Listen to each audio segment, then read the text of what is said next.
Tag TV brings you daily news bulletin from India. Breaking news and views from India.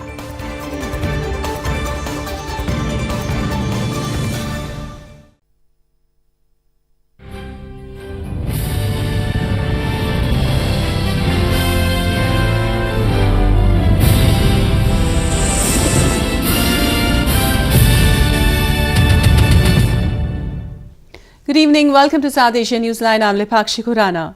Here are the top stories we're tracking for you on Thursday, the 14th of February. More than 10 security personnel killed in terror attack in India's Jammu and Kashmir.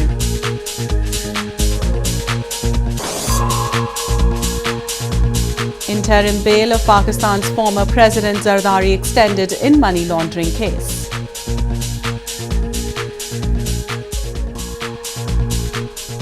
And NATO chief says no decision yet on troop withdrawal from Afghanistan.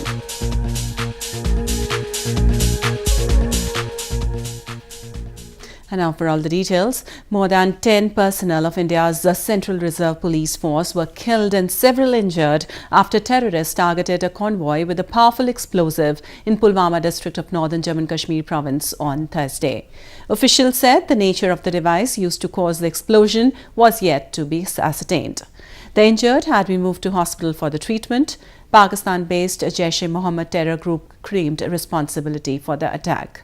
India has long accused Pakistan for arming and infiltrating terrorists across the border to spread unrest in Kashmir Valley. Pakistan denies the allegations.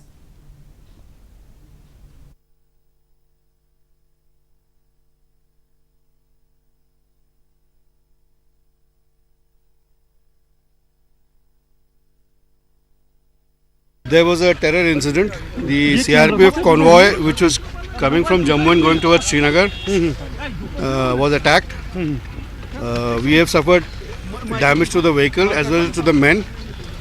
We suspect that it was a vehicle-bound attack.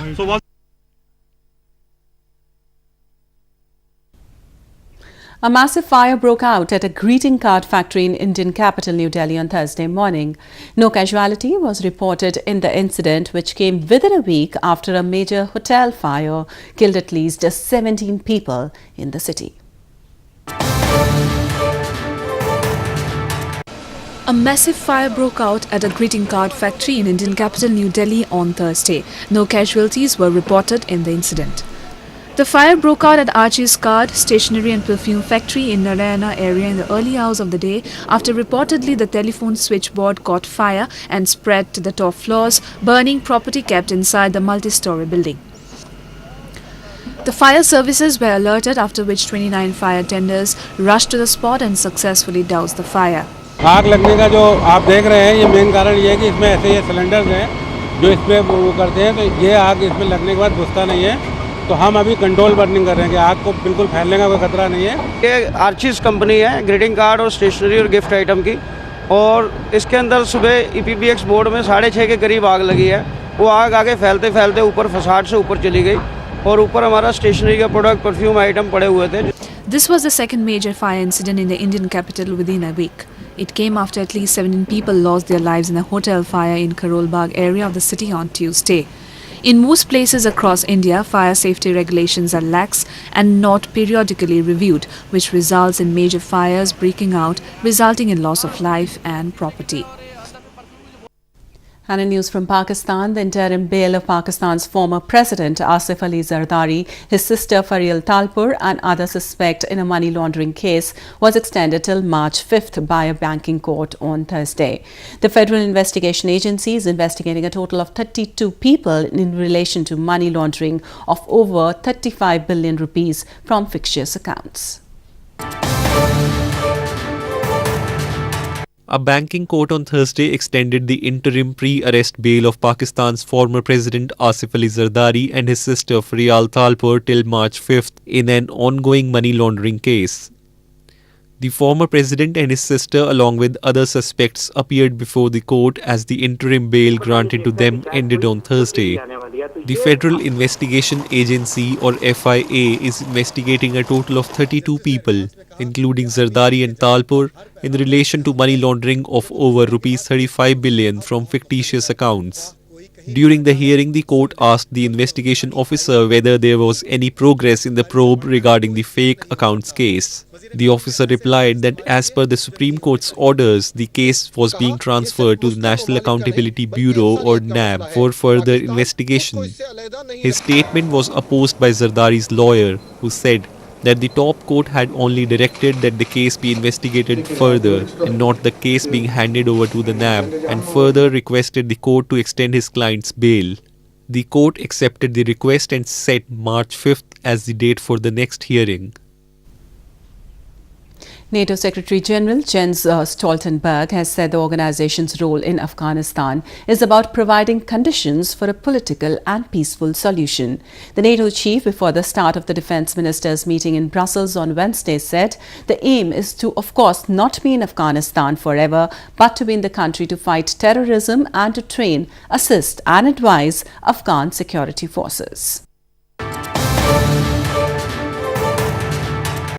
NATO Secretary General Jens Stoltenberg on Wednesday said the organization's role in Afghanistan is about providing conditions for a political and a peaceful solution. Addressing journalists before the start of the defense ministers' meeting in Brussels, Stoltenberg said the aim is, of course, not to be in Afghanistan forever, but to fight terrorism and to train, assist and advise Afghan security forces. He also said no decision has been taken about any withdrawal of troops, but they strongly support the efforts to reach a peaceful political settlement. The aim is, of course, not to be in Afghanistan forever. The aim is to be in Afghanistan to fight terrorism and to train, assist and advise the Afghan National Army security forces so they can stabilize their own country. No decision has been taken about any withdrawal, but we strongly support the efforts to reach a political, peaceful settlement. And therefore we are in close contact with the US Special Envoy, Ambassador Khalisad. He has briefed NATO allies 3 times over the last weeks on the efforts to try to reach an agreement with Taliban. The NATO chief's remark came after top US commander in Afghanistan, General Scott Miller, in December, assured that they will continue to support the Afghan forces even if they get an order about troop withdrawal. More than 2,400 US security personnel have died in the 17-year-old war in Afghanistan. There are presently at least 14,000 foreign troops in the country who are engaged in counter-terror as well as train and advise mission for their Afghan counterparts. And more on news from Afghanistan. Prayer ceremony for former interim president and ex-jihadi leader Sibqatullah Mujahidi was held on Wednesday, who passed away on Monday night following prolonged illness. Mujahidi served as president after the fall of Muhammad Najibullah's government in 1992. A special prayer ceremony was held at the Afghan presidential palace on Wednesday for former interim president and ex-jihadi leader Sibqatullah Mujahidi after he died on Monday night following a long illness. The ceremony was attended by government leaders including President Ashraf Ghani, former jihadi leaders, politicians and foreign dignitaries. Addressing the event, Ghani said Mujahidi, who died at 93, had been a teacher to all the people and said his political achievements had been significant. جناب حضرت خصوصیات نهایت خاص داشتن در طول زندگیشون. اول استاد ما بود، از شاگردی تا آخری روزای خود استاد تمام مردم افغانستان بودن.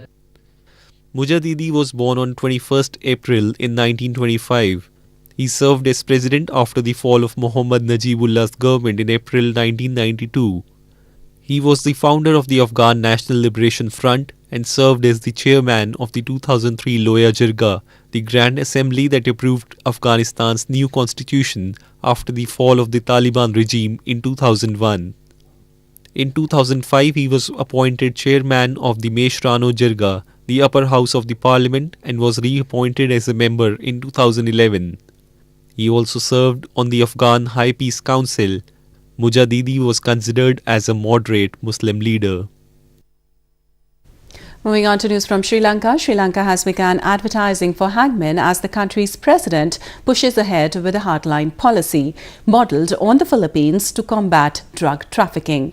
Sri Lanka's last hangman quit in 2014 without ever having to execute anyone, citing stress after seeing the gallows for the first time. Another hired last year never turned up for work.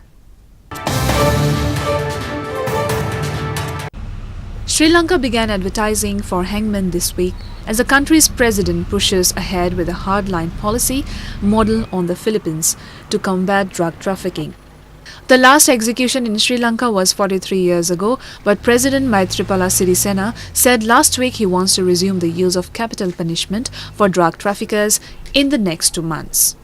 දැනට තිබෙන වාර්තා පදනම් කරගෙන බොහෝ වෙලාවට අපිට පුළුවන්කම ලැබෙයි මරණීය දණ්ඩනය ක්‍රියාත්මක කරන්න ඉදිරි මාසයක් දෙකක් කාලය තුල එය විස්තර වශයෙන්ම කිරීමට මම තීරණයක් අරගෙන තිබෙනවා මොන විදිහේ විරෝධතා ආවත්. Sri Lanka's last hangman quit in 2014 without ever having to execute anyone, citing stress after seeing the gallows for the first time. Another hired last year never turned up for work. Anticipating that capital punishment could soon be used again, the prison service is hurrying to recruit 2 executioners. එල්ලුම් ගහ ක්‍රියාත්මක කරන එක හොඳයි. මොකද රටේ තියෙන අද තියෙන ප්‍රශ්න දූෂණ එක අර්බුදකාරී ප්‍රශ්න ඉඳලා ප්‍රචණ්ඩකාරී කියා වැඩිනේ. ඒකින එල්ලුම් ගහ අනිවාර්යයෙන් ඕනේ අනිවාර්යයෙන්. During a state visit to the Philippines in January, Sirisena had praised the country's war on drugs despite international criticism of a campaign that has resulted in thousands of people being killed in encounters with police. Drug trafficking is a capital offence in Sri Lanka, although no one has been executed for any crime in the country since 1976, as all death penalties have been commuted to life imprisonment since then. A unique exhibition of vintage radio sets was organised on Wednesday in India's southern Coimbatore city to create awareness among the youngsters about the power that radio beholds as a medium of mass communication. More than 160 rare radio sets were displayed in the exhibition for the visitors. An exhibition of vintage radio sets was organised on Wednesday in Coimbatore city of India's southern Tamil Nadu province to mark the World Radio Day. A rare collection of 160 radio sets right from 1920s were displayed in the exhibition for the visitors.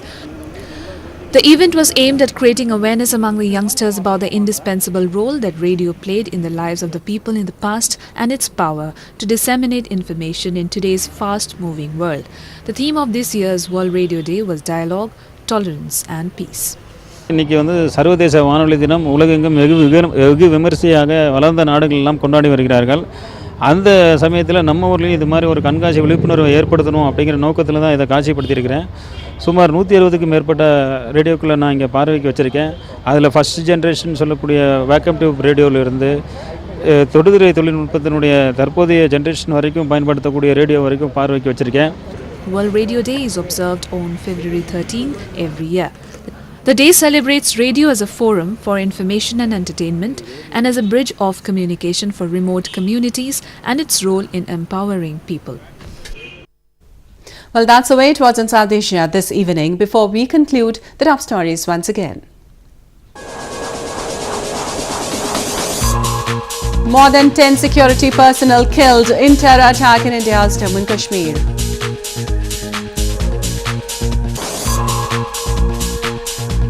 Interim bail of Pakistan's former President Zardari extended in money laundering case.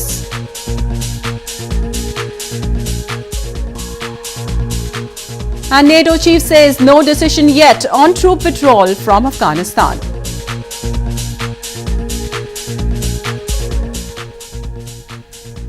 Now our viewers can watch the show on SouthAsiaNewsline.com.